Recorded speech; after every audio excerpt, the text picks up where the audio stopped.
보내신 이의 영광을 구하자라는 제목을 가지고 함께 말씀 은혜를 나누고자 합니다. 여러분, 제가 지금 안경을 끼고 있잖아요.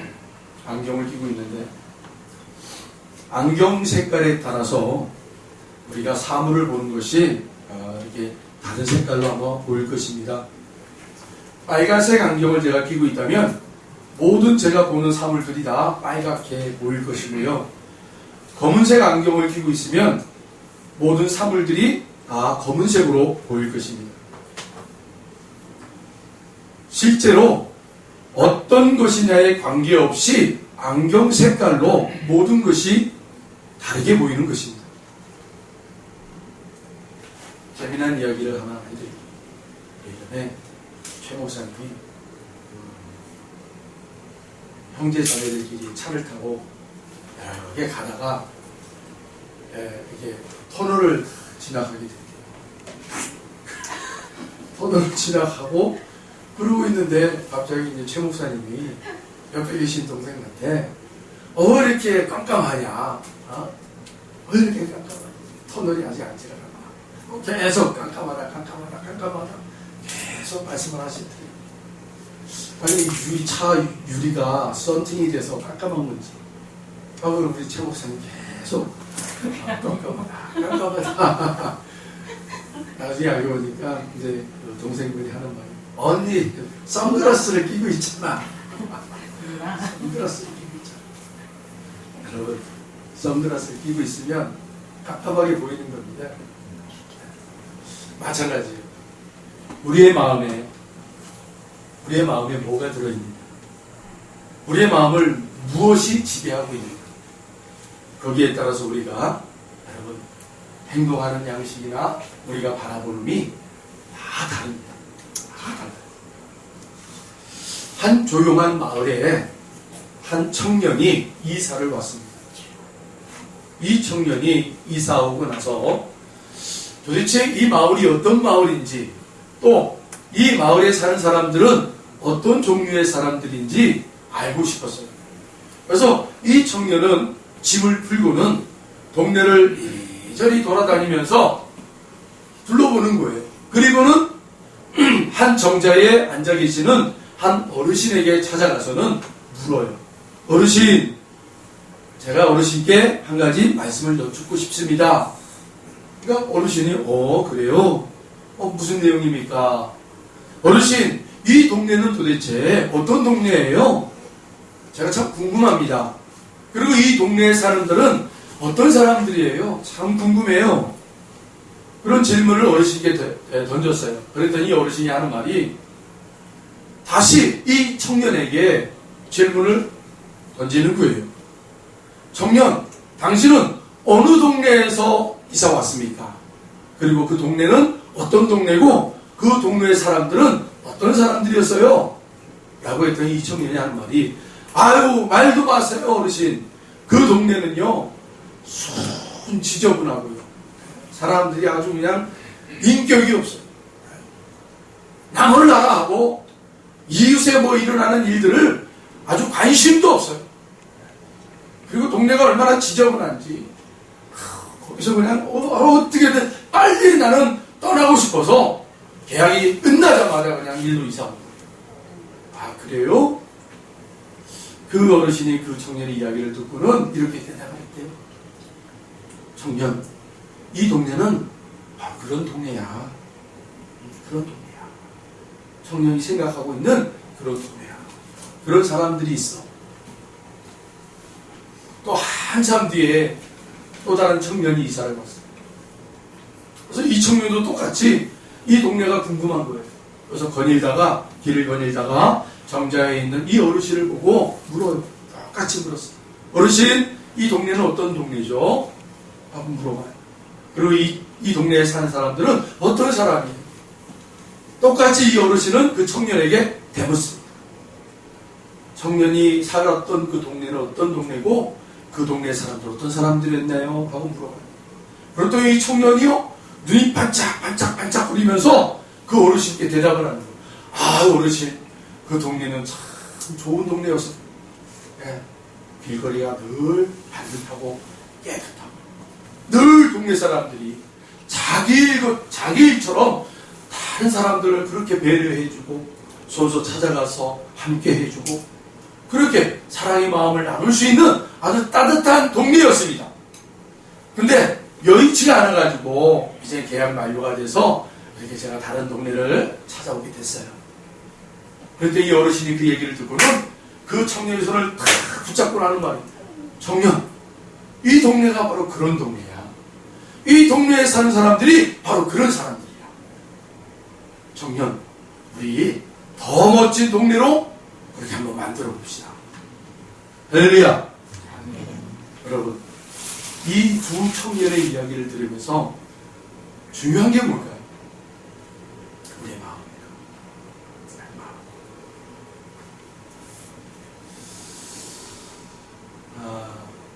제가 목회를 한지 이렇게 횟수를 따지면은 조적지혈이죠. 많은 목사님들이 20년, 30년, 40년 그렇게 목회를 하시는 거예요. 저는 이제 한 10몇 년이 이제 됐어요. 그래서 이제 노회에서도 10년이 지났기에 이제는 그 노회의 일을 할 수 있는 그런 자격 요건이 된 거예요. 10년은 그냥 침묵하며 10년 동안은 그냥 수발하는 거예요. 목사님들 수발 가서 일하는데 도와주고. 근데 10년이 지나면 이제 이 사람이 우리 노예를 일해서 일을 할 수 있는 자격 조건이 됐다. 이게 이제 10년이에요. 이 10년 동안을 제가 이렇게 보면서 저희 교회가 작은 교회지만 그래도 이렇게 좀 왔다 갔다 하시는 분들이 있었어요. 그래서 어떤 분들은 참 믿음이 좋으신 분이었는데 여의치가 않아가지고 집이 먼 데로 이사가는 바람에 이렇게 또 그쪽 교회로 이렇게 이사를 가게 되고 어떤 분들은 이렇게 또 등록을 하고 참 잘 충성하는 것처럼 보였지만 또 그렇게 그냥 소리 소문 없이 나오게 되고 그런 분들이 몇 분이 계셨었어요. 그런데 그 중에 한 분이 제가 기억나는데 그분이 저한테 그래요. 등록을 하면서 저한테 첫 마디가 그랬어요. 전에 다녔던 교회는요, 정말 시끄러웠어요. 목사님도 마음에 안 들었어요. 그래서 작은 교회를 그렇게 찾아 들어왔대요. 그게 이 교회래요. 그러냐. 그때 마음에 참 기쁨이 있었어요. 새로운 사람이 들어왔다는 것에 대한 기쁨이 있었는데 나중에 이렇게 좀 지내면서 똑같은 그런 행동들을 하시더라고요. 그래서 결국은 본인이 알아서 그냥 이렇게 또 옮겨 가시더라고요.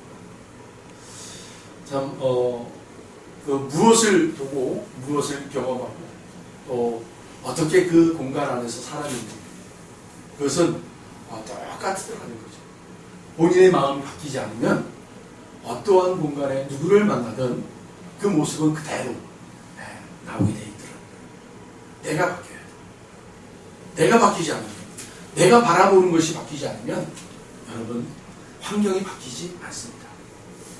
여러분들이 정말 저 사람 못마땅하다고 생각하시다면 여러분들의 마음을 먼저 바꿔보세요. 여러분들의 시각을 바꿔보세요. 그러면 그 못마땅한 사람이 점점 여러분 나에게 참 유익한 사람으로 보이기 시작합니다. 저 사람이 꼭 필요한 사람이구나. 여러분 그런 은혜가 있기를 바랍니다. 우리에게 제일 중요한 게 신앙생활에서 가장 중요한 게 뭘까요? 여러분 신앙생활에서 가장 중요한 것은 뭐가? 예수님 만나는 것. 예수님 만나는 게 가장 중요합니다. 예수님을 못 만나면 여러분 정말 아무것도 안 해요. 제가 정말 참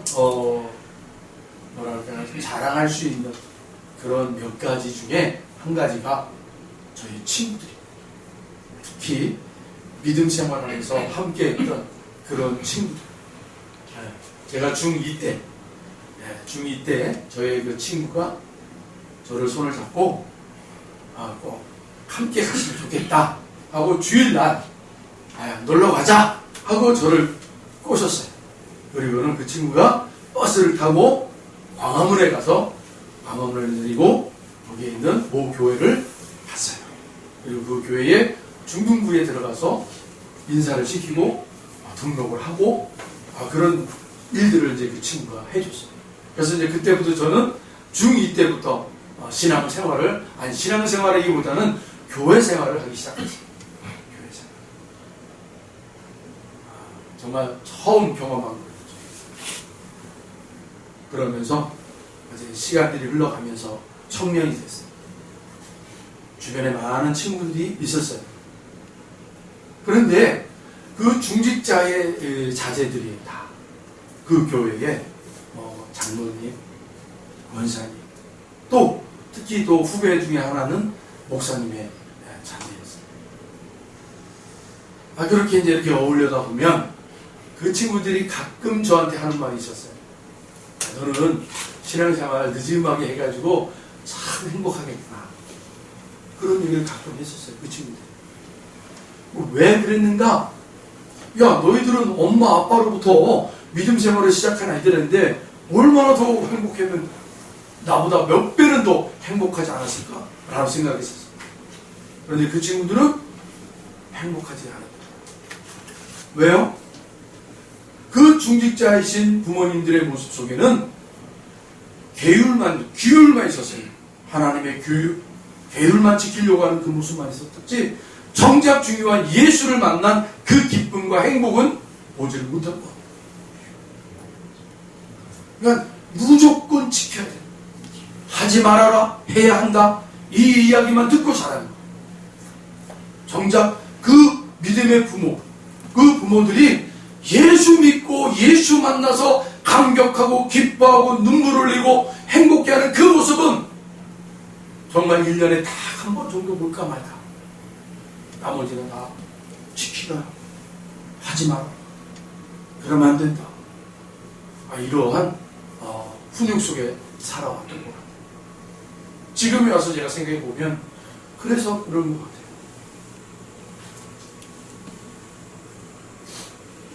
오늘 본문에 보면 예수님의 형제들이 나옵니다. 특별히 여러분 2절과 3절을 보십시오. 유대인의 명절인 초막절이 가까운지라 그 형제들이 예수께 이르되 당신이 행하는 일을 제자들도 보게 여기를 떠나 유대로 가소서라고 말합니다. 형제들은 예수님의 육신의 형제들을 말합니다. 요한복음 7장 3절로 5절 여러분 한번 보세요. 제가 읽어드릴게요. 그 형제들이 예수께 이르되 당신이 행하는 일을 제자들도 보게 여기를 떠나 유대로 가소서. 스스로 나타나기를 구하면서 묻혀서 일하는 사람이 없나니 이 일을 행하려 하거든 자신을 세상에 나타내소서 하니 이는 그 형제들까지도 예수를 믿지 아니함이로라. 여러분, 성경을 우리가 잘 보고 잘 해석해야 합니다. 언뜻 보면 이 형제들, 동생들이죠. 실제 예수님의 동생들이 형인 예수에게 형, 이런 적구석에서 형이 이렇게 하고 있는 것 그거 좀 아닌 것 같아. 큰 도시, 사람들이 많은 곳에 가서 형의 그 위대한 모습을 많이 보여줬으면 좋겠어. 여러분, 그렇게 얘기하는 것 같잖아요. 근데 성경은 마지막 구절에 뭐라고 그들의 이야기를 정의하고 있습니까? 그 형제들까지도 예수를 믿지 아니함이로라. 그러니까 여러분, 이거는 동생들이 형에게 진정성 있게 말하는 것이 아니라 비아냥거리는 거예요. 형, 내가 형과 같이 어린 시절을 같이 지내왔어. 오빠, 내가 오빠의 모습을 다 알아.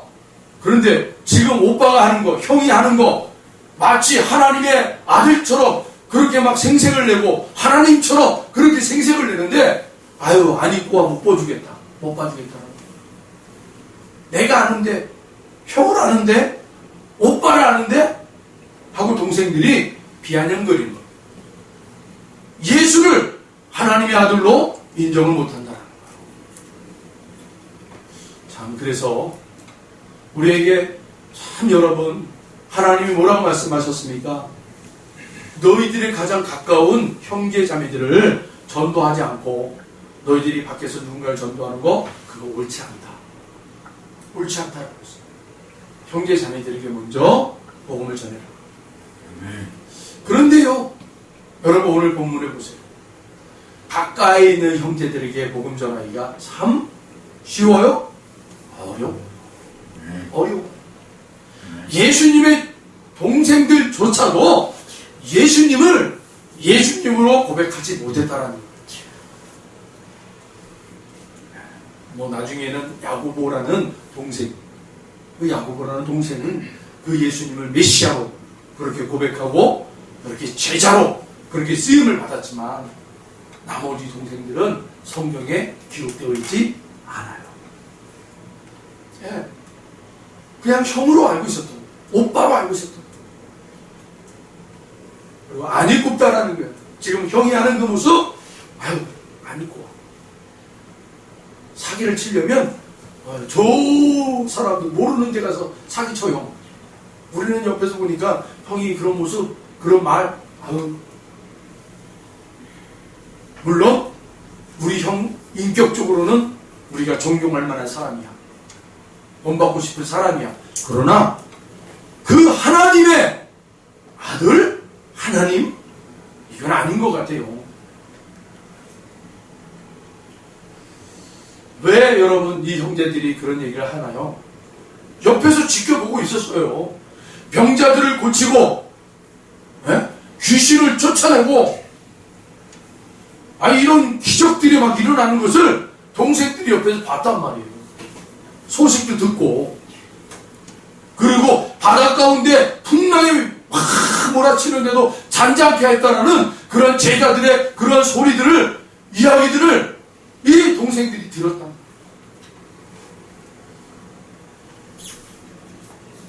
그리고 여러분, 마태복음 5장에서는 산상수훈이 나온 놀라운 일을 예수님이 하시잖아요. 네? 하늘에 여러분 그 감춰진 복음을 예수님이 전하잖아요. 심령이 가난한 자는 복이 있도다. 천국이 그들의 것입니다. 아니 그 당시에 여러분 누구도 이러한 말을, 하늘의 그 신비한 말을 할 수가 없었어요. 감춰놨기 때문에. 그런데 예수님이 그 하늘의 복을 이야기하니까 사람들이 깜짝깜짝 놀라요. 이렇게 천국의 복음을 가르치고 기적을 행하시는데 형제들은 못마땅한 거예요. 자기가 무슨 하나님의 아들인 것처럼 행하네. 이 요한복음 7장 3절로 5절의 이 말씀 속에는 바로 그런 동생들의 마음이 들어있었다는 거예요. 우리 주님이 뭐라고 그래요? 나를 본 자는 아버지를 보았느니라. 빌립아, 내가 하나님을 찾느냐? 나를 본 자는 하나님을 보았느니라. 내가 바로 하나님이라. 그런데 동생들은 육신의 형으로만, 육신의 오빠로만 바라고 한다.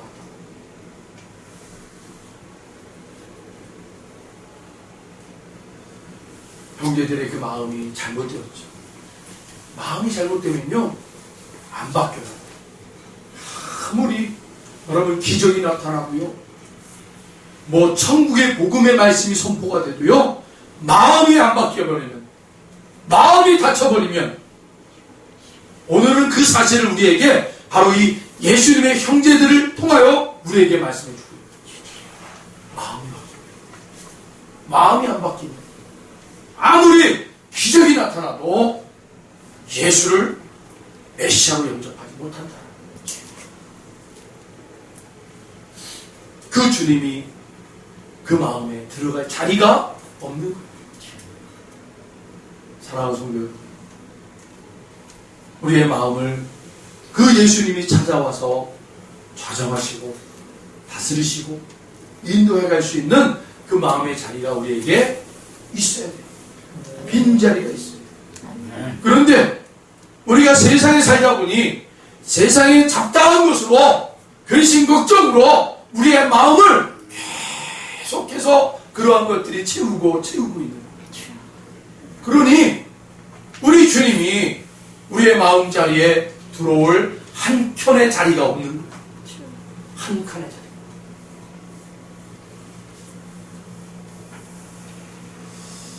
그런데 여러분, 이것이 형제들 뿐이겠습니까? 오늘 본문 12절을 보십시오. 12절 같이 읽어봅니다. 예수에 대하여 무리 중에서 수군거림이 많아 어떤 사람은 좋은 사람이라 하며 어떤 사람은 아니라 무리를 미혹한다 하나. 형제들 뿐만 아니라 무리들까지도 예수님에 대하여 이러쿵 저러쿵 얘기하고 있었다. 이게 무슨 말입니까? 많은 사람들이 예수님이 하신 엄청난 일을 보았고 들었습니다. 그 많은 기적을 보고 또 사람이 할 수 없는 어마어마한 말씀, 천국의 복음을 들었습니다. 그런데 이 말씀을 제대로 받아들이지 못하고 마음의 눈이 잘못되었기에 사람치고 좋은 사람이라고 하거나 아무래도 사기를 치는 것 같다고 그렇게 사람들을 미혹하게 한다고 얘기하는 사람도 있어요. 야, 저 사람, 저 청년 보니까 사람이 참 반듯해. 아유, 뭐 말하는 것도 아주 그냥, 조목조목 그냥 아주 말도 잘하고. 또, 우리가 듣지 못했던 새로운 말들, 그런 말들을 다 해주니까 너무 좋은. 야, 저 사람 괜찮은 사람이네. 근데 또 한편에는 야, 저게 다 사기꾼들의 모습이야. 사람의 마음을 미혹하기 위해서. 여러분, 왜 이런 일들이 벌어집니까? 마음이 잘못해서 그래요. 이 마음속에 하나님의 아들을 받아들일 공간이 없는 거예요. 그들에게는 영적인 안목이 닫혀있는 거예요.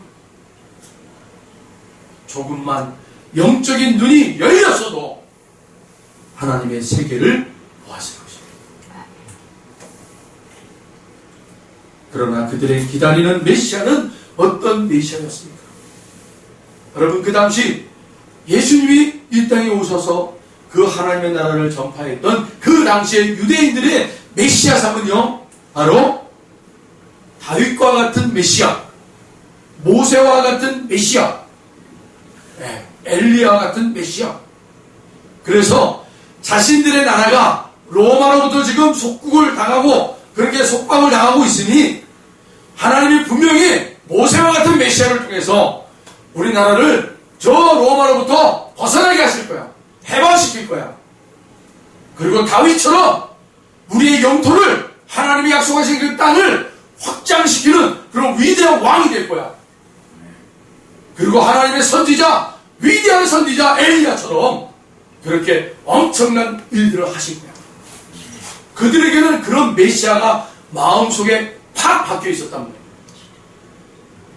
그러니 실제 메시아이신 예수님이 왔어도 그 예수를 자신들의 그 속해 있는, 박혀 있는 메시아상을 버릴 수도 없고 안 버리니 들어와 일할 수도 없고.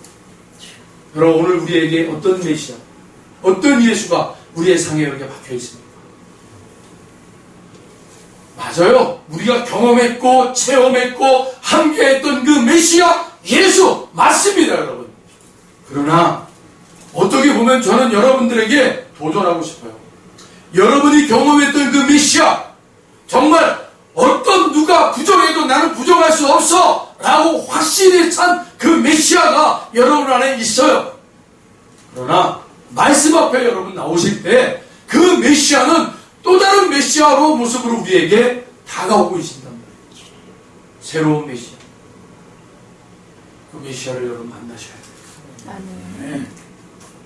우리의 신앙은 여러분 그날에 머물러 있는 게 아니라 주님이 부르시는 그날까지 그 주님의 아름다운 형상을 회복해 나가는 자리가 되셔야 돼요. 그 형상은요, 내가 생각하는 그런 체험만의 메시아가 아니라는 거예요. 때로는 그 예수님은 우리에게 눈물로 기도하라. 눈물로 기도하시는 예수님의 모습을 통하여 우리에게 그 메시아로 오신다. 그 사람들에게 수치와 고난을 당하는 그 모습으로 그 메시아가 우리에게 여러분 각인될 때가 있단 말이에요. 다양해요. 어떤 분이 정말 메시아인지 우리는 말씀에서 우리의 고정된 그리고 우리 안에 있는 석회되어 있는 그래서 우리 스스로가 거기에 그냥 함몰되어 그렇게 머물러 있는 우리의 신앙을 그 말씀이 우리에게 오셔서 깨트려 버리는 거예요. 그리고 지금의 내 현재의 그 메시아가 나로 하여금 이끌어가는 그 자리로 나가셔야 돼요. 그게 여러분 말씀이 우리 안에 들어와서 생명력 있게 우리의 영과 육과 혼을 찔러 깨뜨려까지 하신다고 그랬잖아요. 그래서 우리가 심령이 날마다 깨어있지 않으면 우리는 석회되어 있어요. 이 세상의 자리에 나도 모르게 여러분 석회가 뭐예요? 석고 있잖아요. 석고는 막 주물렀다가 모양을 만들어 놓으면 시간이 점점 흐르면 어떻게 되는 거야? 딱 굳어버려요. 그렇잖아요.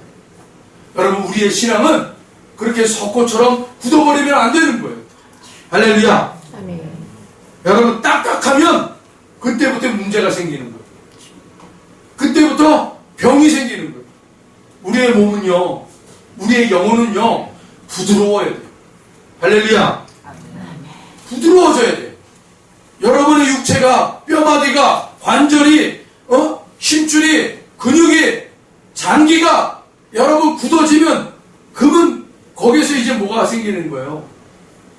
병균이 나오기 시작하고 그리고 몸을 아프게 하는 거예요. 우리 몸은요 물렁물렁거려요.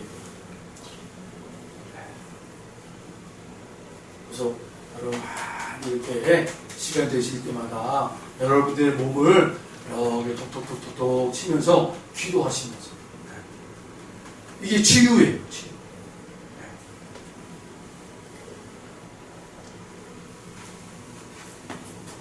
특별히 우리의 마음이 굳어지지 않도록 할렐루야. 우리의 마음이 굳어지지 않도록 여러분 말씀 앞에 나오시길 바랍니다. 여러분 기도하시길 바랍니다. 여러분 사랑의 은혜를 나누시길 바랍니다. 이러한 모든 조건들이 무엇을 하기 위해서요? 우리의 마음이 굳어지는 것을 방비하기 위해서. 아멘. 그래서 여러분 잠언 4장 23절에 보면 모든 지킬 만한 것 중에 더욱 내 마음을 지키라. 생명의 근원이 이에서 남이니라. 우리의 마음이 굳어지면 안 되는 거예요. 왜요? 이 마음에서 우리의 신앙의 모습들이 나옵니다. 마음이 구별되어 있다는 것을 여러분 표현하기가 참 어렵잖아요. 우리가. 그런데 이렇게 여러분들에게 비유로 말씀을 드리고 싶어요. 우리 저기 바다에 떠있는 배 있잖아요. 배. 여러분 배는요 바다 위에 있어야 돼요. 그렇죠? 물 위에 있어야 돼요. 근데 요즘 여러분 저기 뭐 이렇게 관광지 같은 데 가보세요. 배가 산 위에 다 지어져 있어요. 노아의 방주도 아닌데 산 위에 다 멋들어지게 배가 있어요. 그래서 딱 가보면 아주 멋있어요. 안에 들어가 보면 배 모양인데 안에 들어가면 뭐 카페, 커피숍, 뭐 음식점, 뭐 엄청난 그런 편의시설이 잘 돼 있어요. 그런데 우리가 그것을 보고 이게 바다에 떠가는 배라고 얘기합니까? 가짜 배죠. 그것은 아마 편의시설을 하기 위한 카페나 그 다음에 음식점이라고 해요. 음식점. 배는요 물 위에 있어야 돼요. 그리고 여러분 배는요 물 위에 있어야 되는데 물 위에 있어야지 둥둥 떠야지 가라앉으면 되겠어요? 가라앉으면 그게 배가 아니죠. 잠수함이 아니기 때문에 배는 바다 위에 물 위에 둥둥 떠서 여러분 그렇게 사람들을 태우고 이렇게 진행을 해나가요. 성도가 마찬가지예요. 성도 우리의 마음이 우리가 세상의 자리에서 여러분 우리의 마음이 단단해지고 여러분 그렇게 말랑말랑해지고 세상으로부터 구별되어지고 우리의 마음이 굳어지면 안 되는 거죠. 그러면 우리는 뭐 다른 사람인가요? 우리는 뭐 어떤 다른 세계에서 다른 차원에서 사는 사람들인가요? 아니에요. 우리도 똑같이 세상 속에서 살고 있어요. 그렇죠? 세상이라는 바다 속에 하나님의 배들이 하나님의 성도들이 마음이 구별되고 세상과 구별되어서 여러분 둥둥 떠 나가야 돼요. 세상에 여러분 확 빠져버리면 안 되는 거예요. 바다 속에 들어가면 안 되는 거예요. 우리는 둥둥 떠다니는 존재들이에요. 아멘. 그게 구별이에요. 거룩이고. 그게 우리의 마음을 지키는 거예요. 여러분, 우리의 마음을 지키기 위해서 먼저 내 마음이 여러분 석회되어 가고 있는 모습이 있는가? 여러분 한번 점검해 보시고, 그렇다면 여러분 말씀 앞에 기도를 하시고 또 사랑의 봉사를 하십시오. 그러면서 우리의 마음이 굳어졌던 것들이 깨져나가요. 그리고 말랑말랑해집니다. 여러분, 말랑말랑해지면요, 그 안에서 뭐가 나오는 줄 아세요? 여유가 나와요. 그리고 하나님의 은혜를 잘 받아서 그게 삶으로 이렇게 나오게 된단 말이죠. 근데 굳어버리면 하나님의 은혜를 받았어도요, 삶으로 나오지를 못해요. 그런 사람들은 말뿐인 신앙이에요. 삶이 안 나오는 거예요. 말뿐인 신앙, 누가 말로 그렇게 못해요? 다 초신자들도 말뿐인 신앙들이 얼마나 많은데. 말할 수 있어요. 근데 정말 신앙은요, 삶으로 나와요. 네. 삶으로 나오려면 내 마음이 말랑말랑해져요. 네. 굳어있으면 절대 여러분 삶으로 그 모습이 안 나와요. 그리고 여러분 세상에 사는 사람들에게 가장 위험이 되는 게 뭐예요? 성경에 뭐라고 그랬어요? 안목의 정욕, 육체의 정욕, 이생의 자랑. 이게 바로 세상의 것들이에요. 이것이 바로 우리의 그 마음을 막 주장해요. 우리의 마음을 막 주장해요. 그래서 하나님은 이런 말씀하셨어요. 요한일서 2장 15절로 16절, 이 세상이나 세상에 있는 것들을 사랑하지 말라. 누구든지 세상을 사랑하면 아버지의 사랑이 그 안에 있지 아니하니, 이는 세상에 있는 모든 것이 육신의 정욕과 안목의 정욕과 이생의 자랑이니 다 아버지께로부터 온 것이 아니요 세상으로부터 온 것이라. 여러분, 복음서에 보면 예수님이 어떤 비유를 들었어요. 사마리아 여인. 사마리아 여인의 이야기를 하셨잖아요. 그 이야기 속에는 뭐가 있는 거예요? 이 여인은 5명의 남편이 있어요. 그런데 5명의 남편도 자기의 마음을, 욕구를 채울 수가 없더라는 거예요. 그래서 지금 또 다른 남자와 살고 있는 거예요. 그걸 예수님이 지적을 해주시는 거예요. 그때 이 여자가 뭐야? 깜짝 놀라서. 여러분, 그 이야기 속에 뭐가 있는 거예요? 세상의 것으로는 아무리 내 이 목마름을 채우려고 해도 채울 수가 없다. 채울 수가 없다. 오로지 예수님만이 우리의 이 목마름을 채우시다. 아멘. 우리 주님께서 주기도문 속에 이런 말씀하셨어요. 이름을 거룩하게 하시며. 여러분, 요 짧은 요 기도문 속에는요, 무엇을 예수님이 담고 있냐면, 너희들은 세상에 있지만 그 세상 속에서 하나님의 자녀들로 거룩함을 지키라. 이 이야기가 담겨져 있어요. 그 짧은 구절 중에.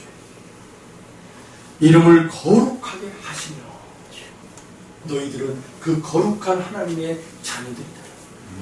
그 자녀들답게 세상 어떠한 자리에도 구별된 하나님의 자녀들의 모습을 지키라. 아멘? 그러려면 여러분, 우리 마음이 계속해서 얘기합니다. 단단해지면 안 돼요. 석회가 되어지면 안 돼요. 말랑말랑. 우리 어린아이들 보세요. 몸이 얼마나 부드럽고 말랑말랑거든요. 그래서 가끔 기사에 보면 엄마 아빠랑 이렇게 자가용을 타고 드라이브를 하다가 큰 사고가 났는데, 엄마 아빠는 완전히 그냥 큰 사고를 당해가지고 이렇게 병원에 신세를 띠거나 아니면 돌아가시거나 그러는데, 아이들은요 그 큰 사고 속에서도 멀쩡하더라. 네, 멀쩡해. 왜 그래요? 아이들의 몸 자체가 말랑말랑 부드러워서.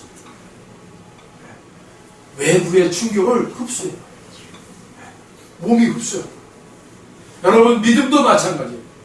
우리의 믿음이, 우리의 신앙이 말랑말랑 부드러워지면 여러분 누구를 만나든 우리의 모습이요, 우리의 성정이요 말랑말랑하면요 그 사람들의 말 한마디에 우리의 심령을 확확 막 찔러대는 창이 돼도요 그거를요 대받아칠 때 창으로 대받아치는 게 아니라 아이고 그래요 하고 말랑말랑으로 대받아친다니까 자연스럽게.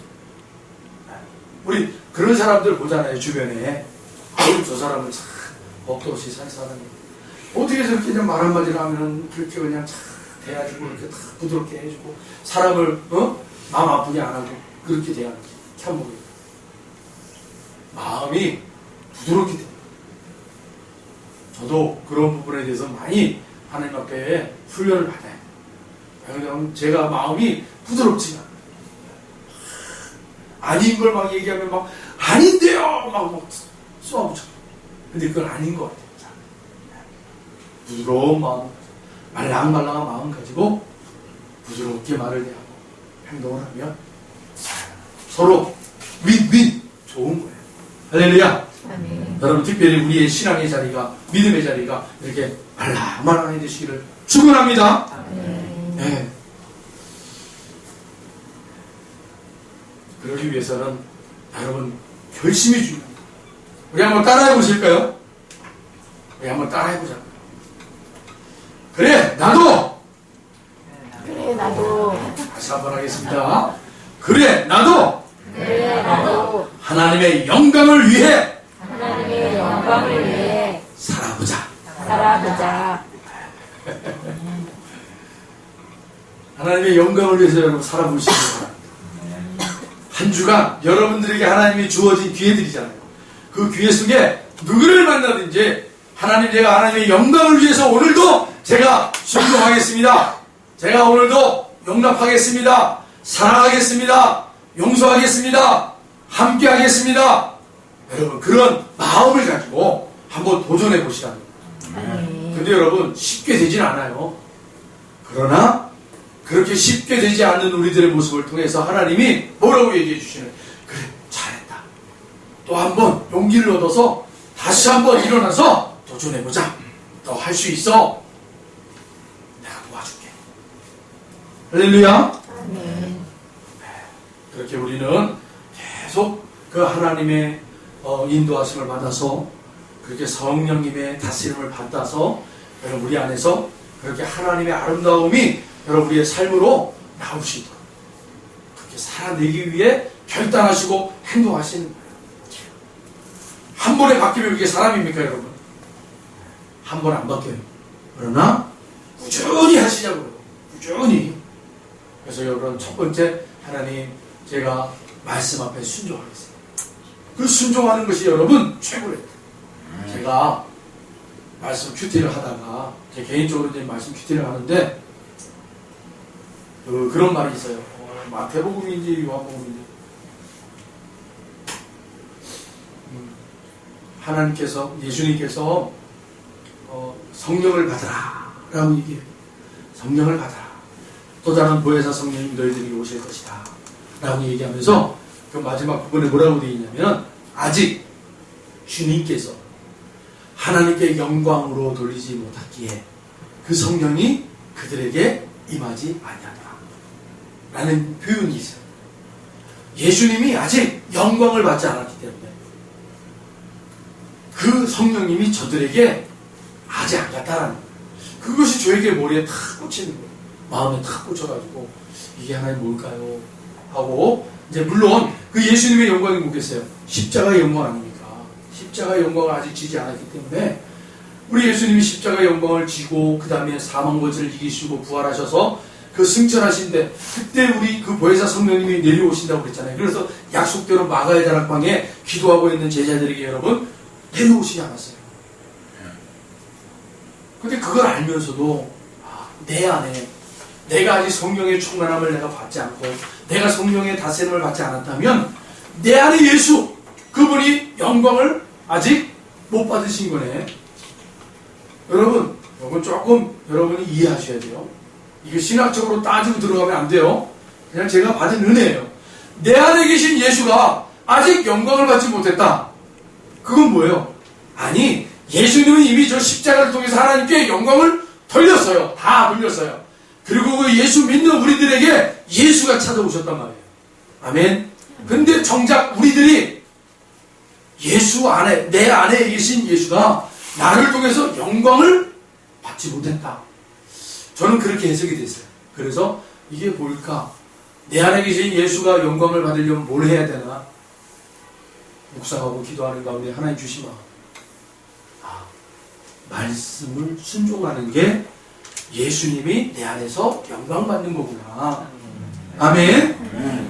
여러분, 그래서 말씀에 순종할 때 내 안에 계신 예수가 영광을 받으시면 그 영광을 받는 그 심령들 속에는 반드시 누가 오시는 거예요? 성령님이 오신다. 아멘. 그게 그렇게 깨달아지는 거예요. 그래서 그걸 가지고 제가 계속 묵상을 하고 도전하는 것 가운데 하나가 말씀을 왜 순종해야 하는가. 그게 딱 깨달아지기 시작하는 거예요. 여러분들에게 그것을 도전해주고 싶어서 같이 도전하잖아요. 어떤 말씀이든 그 말씀을 여러분 받으셨으면 그 말씀에 순종하려고 여러분 기도하시고 애를 써보세요. 그러면 그 말씀을 통해서 여러분 순종할 때 여러분 안에 있는 예수가 하나님 앞에 영광을 돌리는 그런 모습이 되는 거예요. 그때 그 심령들이 거룩한 구별된 그릇이 되는 거예요. 믿음의 그릇. 그래서 그 안에 누가 오시는 거예요? 성령님이 오셔서 성령의 아름다운 것들로 채워주시죠. 그러한 삶을 저와 여러분이 살아내시기를 바랍니다. 아멘. 아멘. 기도하겠습니다. 하나님, 보내실 이의 영광을 구하자라는 제목을 가지고 말씀을 전했습니다.